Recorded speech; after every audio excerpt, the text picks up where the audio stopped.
On3 has released several rankings for the top 25 coaches in college football, and Kenny Dillingham's ranking should have ASU fans furious.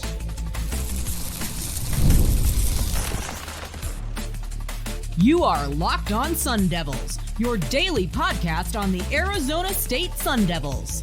Part of the Locked On Podcast Network, your team every day.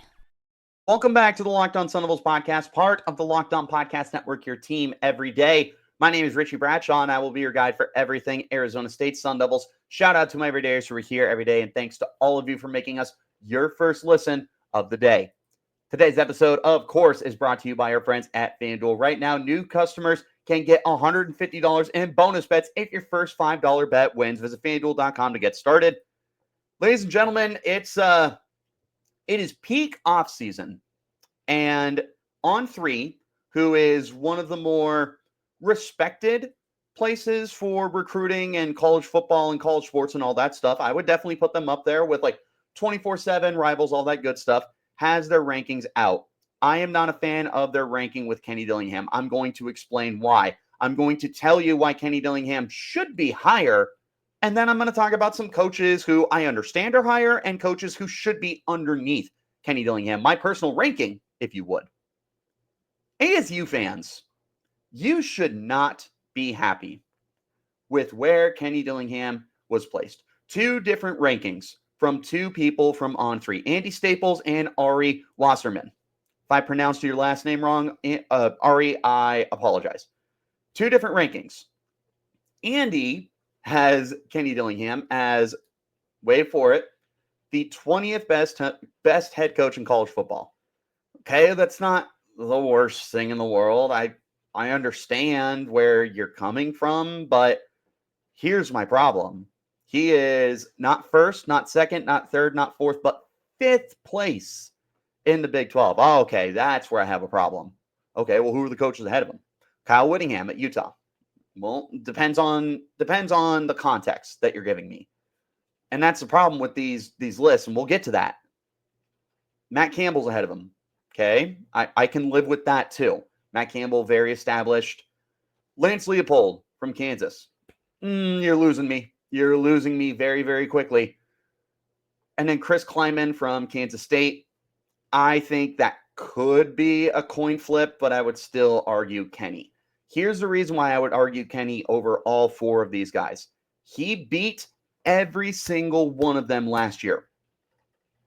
He played all four of those coaches. He went 4-0, beat Kyle Whittingham, beat Matt Campbell in the Big 12 championship, crushed Campbell's Iowa State Cyclones, beat Lance Leopold, beat Chris Kleiman. I mean, it's the lack of context here that we're going to talk about, and that's especially true with Ari's ranking. Oh my goodness, does that got me just furious. But come on, man. Like, what are we doing? Ari's ranking. Okay, Kenny Dillingham's number 13. That's pretty cool.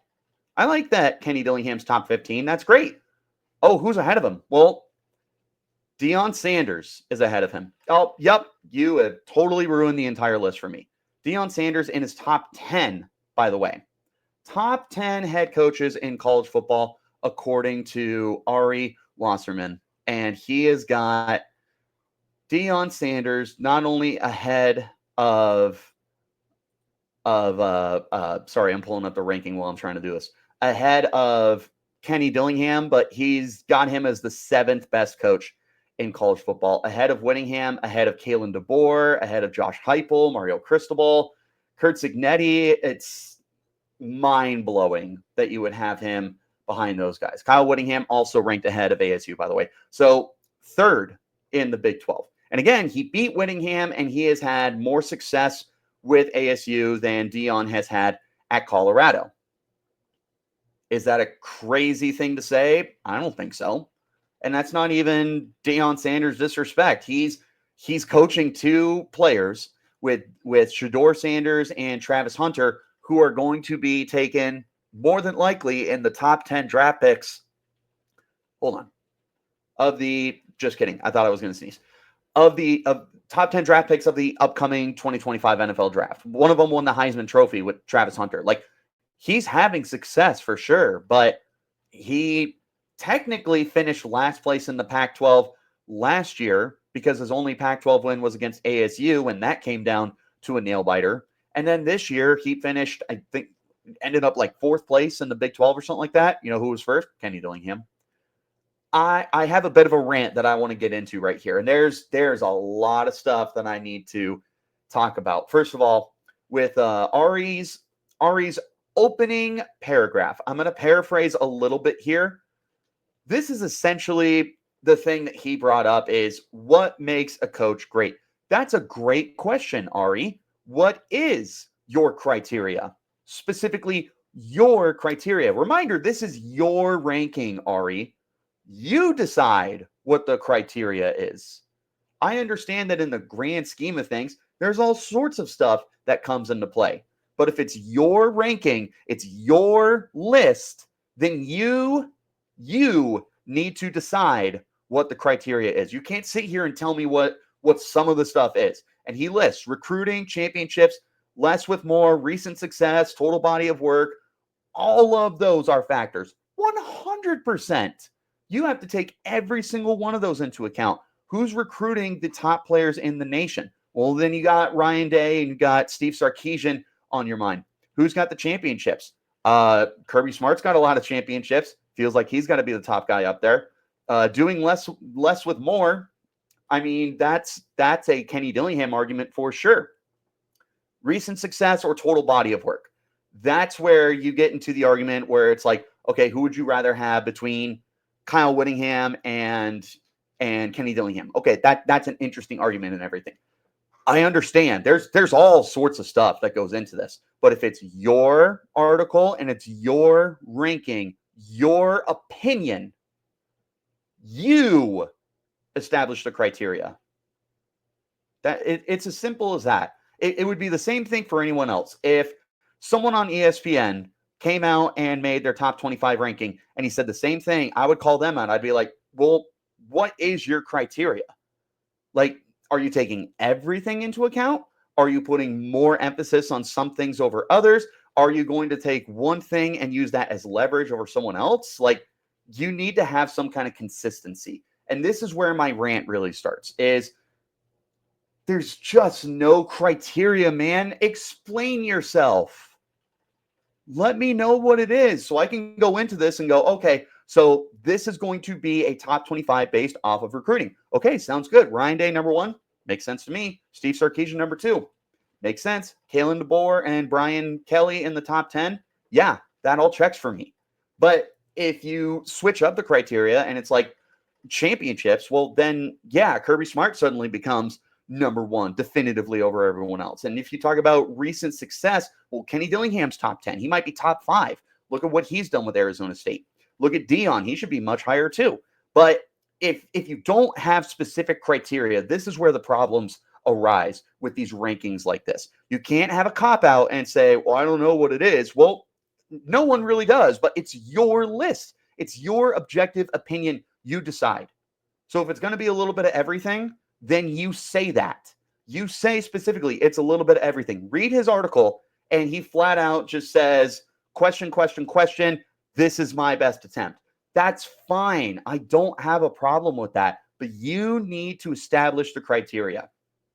Here's a few more things I want to talk about before I start taking a look at why Dillingham should just be higher no matter what your context is. First of all, how is any Big 12 coach ahead of Kenny Dillingham? They shouldn't be. They should not be ahead of Kenny Dillingham because he's gone to the college football playoff before any of these other coaches have. Deion hasn't made it. Sataki hasn't made it. Mike Gundy hasn't made it. Campbell hasn't made it. Nope. Kenny Dillingham is the head coach from the Big 12 that has made the college football playoff. He also just won the championship in his first year with the program.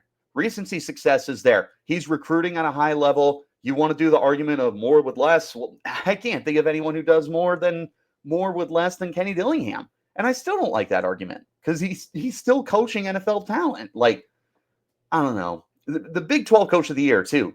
Kenny Dillingham won that award, and these guys are ranked ahead of him. Does that mean nothing at that point? Are we just completely throwing out accolades? That means nothing. Kenny Dillingham won Coach of the Year. Yeah, let's go ahead and make him 5th. What?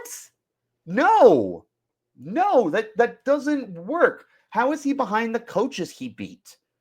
Literally every coach that they have ahead of him, Kenny beat last year, or he didn't play, with the lone exception of Deion Sanders. And I would take ASU in that game for sure. How are you behind coaches that missed the college football playoff as well? Like, what is your criteria? You need to establish that, because if you don't establish it, these are the questions I have.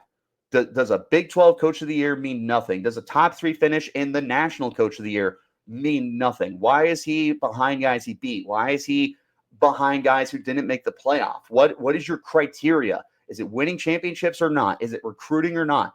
You let me know. But I'm going to tell you now why, regardless of what your context is, regardless of what your criteria is, Kenny Dillingham should still be ahead of those guys. That's coming up next. This is the Locked On Sun Devils podcast, part of the Locked On Podcast Network, your team every day. Let's talk about our friends over at FanDuel. When the game tips off, the NBA action is just getting started, and there's no better place to get in on all of it than FanDuel, America's #1 sportsbook. Not number 2, not number 5, not number 20, number 1. With FanDuel, you can place live bets throughout the games. So even if you miss the opening tip-off or you want to bet on a fourth quarter comeback, you can stay in the action. And if you're looking for a bigger payout, you can combine your live bets too in a same-game parlay. I love FanDuel. That's my go-to. Their live betting feature is the best because it's going to keep me in every moment during the game. And I'm backing my team, or I want a late game rally, or maybe there's a player that I'm taking to hit a clutch 3. I never miss my chance. And the app is easy to use. When you win, you get paid instantly. Right now, new FanDuel customers can get $150 in bonus bets if your first $5 bet wins. Just visit FanDuel.com to join today. That's FanDuel.com for your shot at $150 in bonus bets if you're a new customer and your $5 bet wins. Make every moment more with FanDuel, the official sports betting partner of the NBA. Thanks as always, guys, for tuning in to make Locked On Sun Devils your first listen of the day. And a shout out to my everydayers who are here every day. Kenny Dillingham is too low in these rankings from On3, both of the rankings. And honestly, there's probably a lot of people that have Kenny Dillingham too low. I know you're asking why. Well, let me explain to you. And let me tell you why it doesn't matter what your context is. It doesn't matter if you're talking about national championships, if you're talking about conference championships. It doesn't matter if you're talking about recruiting. It doesn't matter recent success, the overall frame of your success. None of that matters here. Or all of it matters. And because of that, this is why Kenny Dillingham should be higher. Take into account whatever you want. You want to talk about recruiting? Cool. We'll talk about recruiting. Want to talk about championships? Okay, well, Kenny may not have one, but I'm going to go ahead and hit you with the argument there. Okay, let's start with the Big 12. Why Kenny Dillingham should be higher than anybody. Higher than Kalani Sitake. Higher than Deion Sanders. Higher than Matt Campbell. Higher than Kyle Whittingham. Higher than Lance Leopold, that's for sure. No offense to Lance Leopold. Very big fan of him, and I love what he's done at Kansas. But, yeah, just no. Okay, here's the starting. The starting argument, and to me, this is just where it starts and ends. He won the Big 12 Conference outright in his first year. First year in the conference. Coming off a 3-win season, he's doing this with a program that flat out was in about the lowest of low when it comes to rebuilds. Like, this was not a rebuild, man. This was repairing an entire university, because look what the football program has done for everything else to pick up the steam. It was way worse than we could have imagined. Like, this thing was hit with a meteorite that killed the dinosaurs, followed by 3 nuclear bombs and about the most devastating earthquake, tsunami, hurricane, tornado, all combined together that did this to Arizona State Sun Devils football. And he wins it flat out. He also won Coach of the Year. Okay, that's where it should stop, right? It should stop right there. What, you want me to keep going? Sure, we can keep going. Not only does he win the conference, he dominates his competition, dominates them. Now, I know what you're going to say. Ooh, some of these games were way closer. Look at BYU. Look at UCF. Look at this, that, and the other. And it's like, okay, sure. Like, You can make those arguments and you can say that they were close games. If you watch those games, they weren't close.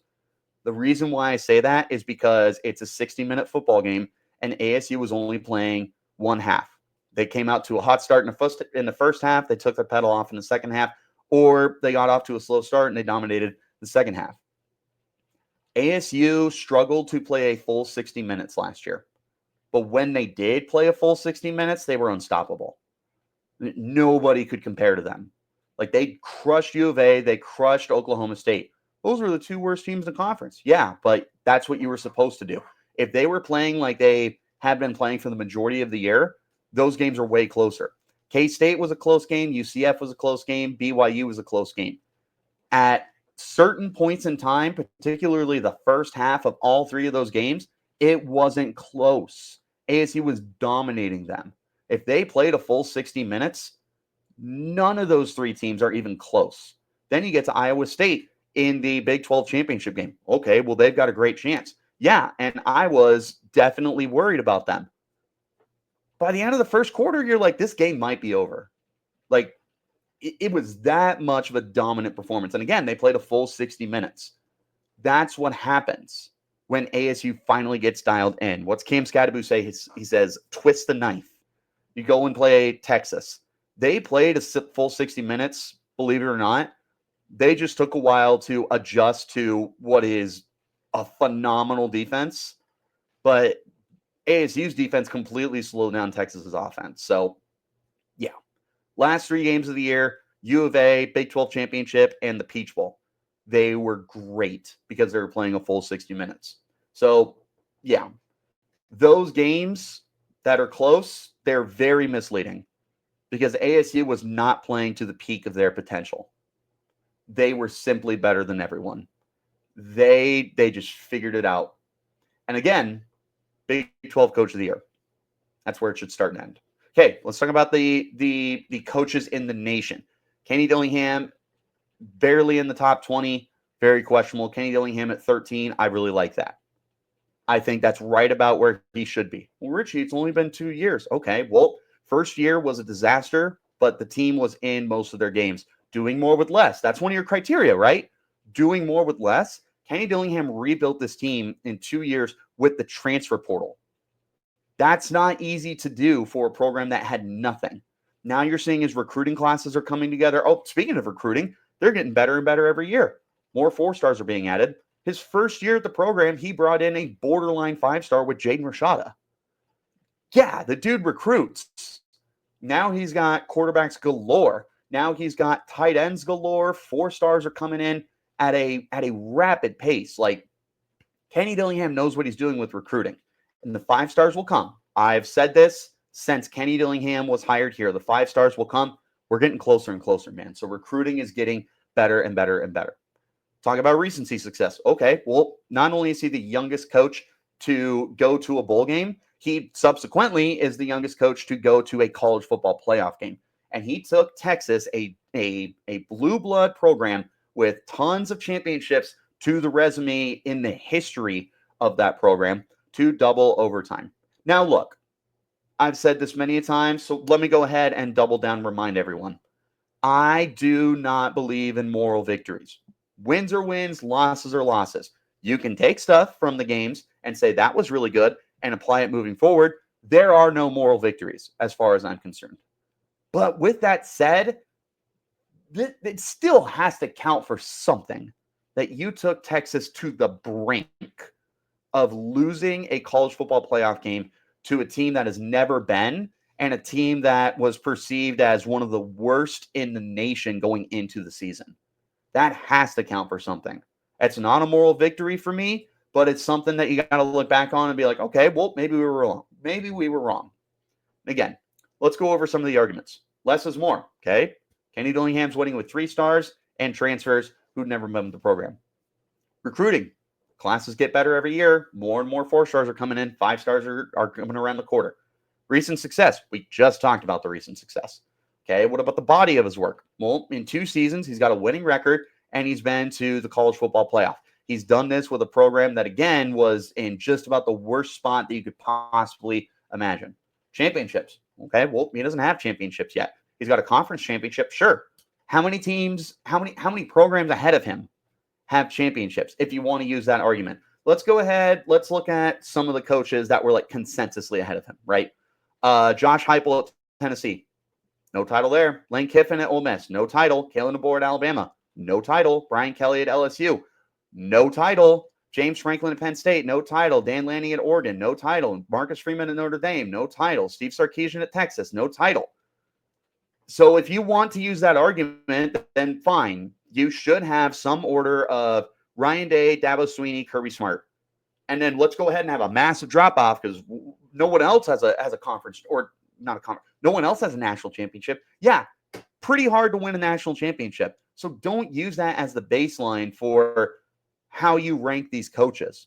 You can use that to talk about why those three coaches I named are higher than everyone else. But if you're going to talk about like Kenny Dillingham versus Curt Cignetti, or Kenny Dillingham versus Josh Heupel, and you're using all those arguments, but you refuse to use championships at that point, it's like, how come you're moving the goalposts? Like, call it what it is, be consistent, and understand that, yeah, Kenny Dillingham's only in his second year, and yet he looks better than the vast majority of these coaches. Let me tell you who I think should be ahead, who I think should be slightly behind, and who should be definitively behind on my sort of overall ranking. Coming up next is the Locked On Sun Devils podcast, part of the Locked On Podcast Network, your team every day. Thanks, as always, you guys, for being the best supporters of this podcast in the whole wide world. And a shout out to my everydayers who are here every day. Richie, who are the best coaches in college football? I'm glad you asked. In no particular order for any of these. I can give you my best try for an order, but I've got a handful of coaches that I would have ahead of Kenny Dillingham for sure. 2, 4, 6, 8, 10, 11 coaches. And I don't have a problem with these guys. You can make an argument for certain guys, but I think that these 11 guys should be ahead. I have 7 guys that I think should be slightly behind. Then I have at least 4 guys who they should definitively behind. And there are some coin tosses. We'll get into those. These are the coaches that should 100% definitively, no doubt about it, be ahead of Kenny Dillingham. Some order of Kirby Smart, Ryan Day, Marcus Freeman, Steve Sarkisian, James Franklin, Dabo Swinney, Dan Lanning, Kalen DeBoer, Brian Kelly, Lane Kiffin, and Josh Heupel. As far as I'm concerned, that is your top 11 coaches in the country in whatever order you would like to place them. I would tell you that you have to take all the criteria into it, which is why Kirby Smart should be like definitive number 1. He recruits at a high level. He's got a great track record of success. He's got national championships. He's phenomenal. Kirby Smart, number 1.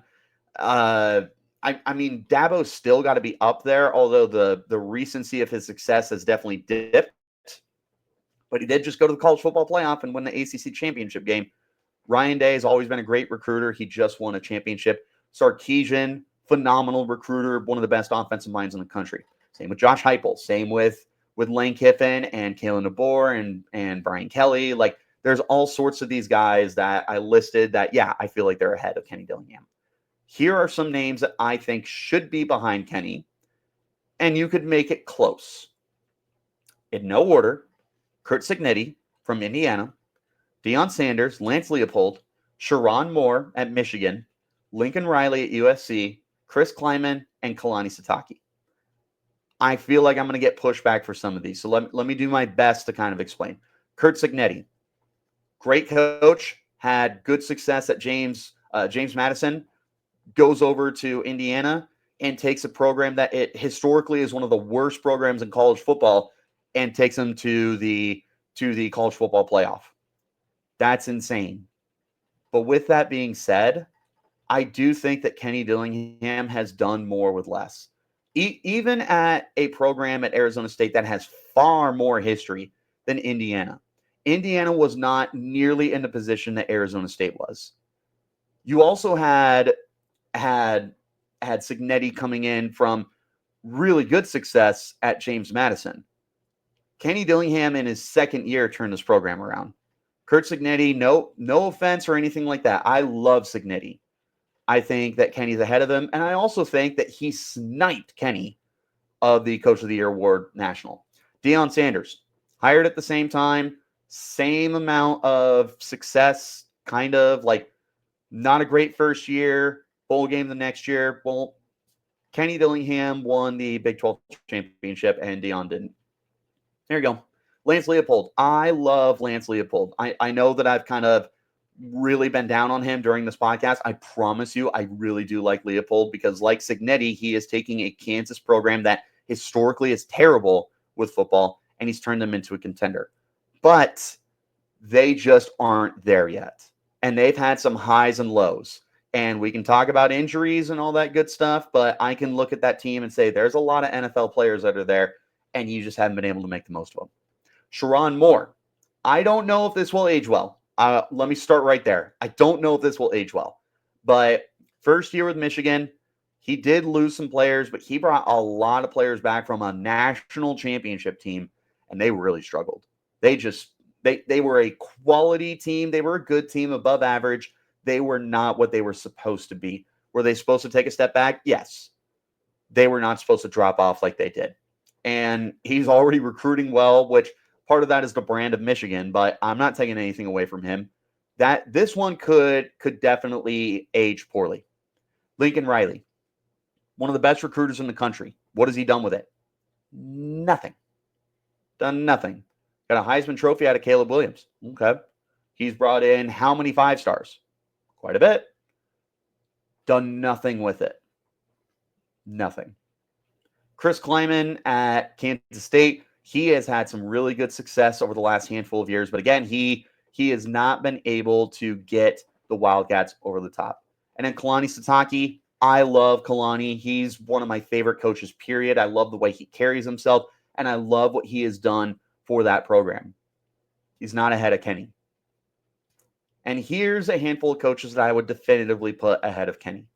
This one may start a little bit of rumblings, and that's okay. Bill Belichick. How can you put him ahead of the greatest head coach ever? Has he ever coached in college? No, he hasn't coached in college. Got it. So he has no idea how college football works, right? Got it. That makes sense. He's also getting up there in age, man, and he is not long for the college football world. But hey, it's Bill Belichick, one of the greatest NFL coaches, if not the greatest NFL coach of all time. And I do believe Belichick is the greatest NFL coach of all time. But you know what? We've never seen him in college. And college is a completely different game. College is a 365-day-a-year job. You are always recruiting. You're always traveling. Belichick knows what it takes to go in film room and prepare. He has no idea what it takes to go across the country in recruiting. It's a lot different than scouting for an NFL draft, and where he has scouts specifically that will go out for him. Mike Elko. Ooh, that one might stir the pot. You know what, Mike Elko? He's done some really good things from his time at Duke and his first year at Texas A&M. But he's a bridesmaid, never the bride. Maybe we'll see if that turns around, but I like him ahead of Elko. Matt Rule. Matt Rule recruits very, very well. And Matt Rule is someone that builds programs. Look what he did at Temple and then at Baylor. And then he took a break in the NFL, and now he's back in Nebraska, and he's turning that program around. He is a program builder. Kenny Dillingham is ahead of him, and they have the same amount of years. There you go. And then Brent Venables. Honestly, I don't care if anyone gets mad about that one. I feel like even Oklahoma fans could agree that Venables is an overrated head coach. I love him as a coordinator, and I'm not totally out on him as a head coach. Kenny's better. But as far as the Big 12 goes, at a bare minimum, as far as the Big 12 goes, he is the undisputed number one. I will hear arguments for Whittingham and Matt Campbell, and I would hear an argument for Mike Gundy because the framework of his success has been phenomenal. He's just coming off one of the worst years in program history. Other than that, I mean, I got 11 coaches I definitively put ahead of Kenny. I've got quite a few coaches that I would argue Kenny is better. I've got a small handful of coaches that I won't listen to an argument for. And the bottom line for the Big 12 is Kenny is the best coach until further notice. But again, part of the problem with all of this is there is no criteria. Do you want it to be based off of championships? Do you want it to be based off of recent success or the history of your success? Is it based off of recruiting? Is it based off of wins and losses? Whatever it is, you need to establish that. I did my best to do that for myself. The guys ahead of him, I don't think he's got any kind of argument. The guys I put slightly behind Kenny and the guys that I definitively put behind Kenny, I gave you an argument as best as I could. If you were to allow me to sit down and put a lot more thought into this, I would be more than happy to do it, and I can come up with a definitive ranking. However, from what I saw from the two On3 reports and some of the stuff that has just been shared, period, across fan bases and players and media heads and talking heads and everything, Kenny Dillingham does not get the respect he deserves. I want to know what you guys think, though. Do you think that Kenny Dillingham should be behind all of these guys? Should he not be the top coach in the Big 12? And what is the most important thing for you when talking about what makes a head coach great? Let me know in the comments. You can hit me up on Twitter, Richie Bradshaw36, or the podcast at LO_Sun Devils. Wherever you're getting your shows, hit like, subscribe, turn on notifications. You'll get an update whenever we post new content. I appreciate each and every single one of you guys for tuning in to make Locked On Sun Devils your first listen of the day. And a special shout out to my everydayers who are here every day. We will be back again tomorrow as I sit down with Big 12 host, Locked On Big 12 host, one and only Drake Toll, or Drake 12, as some like to call him. We're sitting down tomorrow. We got to talk about ASU and BYU potentially having a crash course to the Big 12 championship game in 2025. And unfortunately, we got to talk some basketball. Hasn't been looking good. Is it time to move on from Hurley? Drake shares his thoughts. I elaborate on mine. Tune in tomorrow. I'll catch you guys later. And until then, you keep it locked right here on Locked On Sun Devils.